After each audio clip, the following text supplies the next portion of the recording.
Dinas Kesehatan Provinsi Sulawesi Selatan berkoordinasi dengan Dinas Kesehatan Kabupaten Goa untuk melakukan verifikasi guna mengetahui faktor yang membuat ibu melakukan hal tersebut kepada bayinya sendiri. Pendekatan juga akan dilakukan kepada orang tua bayi, termasuk pemahaman mengenai kebutuhan gizi pada bayi. Kondisi kesehatan sang bayi juga akan dipantau oleh tim gizi dan tumbuh kembang anak.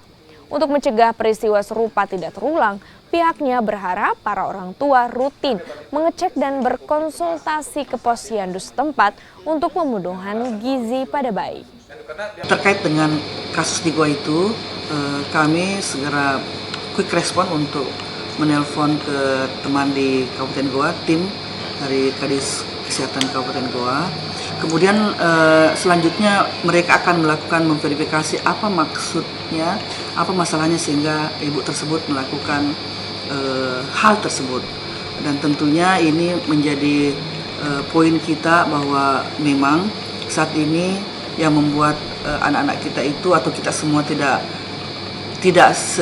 tepat gizi itu bukan karena tidak mampu, mungkin karena tidak tahu atau karena tidak punya uang atau karena tidak peduli gitu. Nah, ini dari turunnya tim ini segera kita lakukan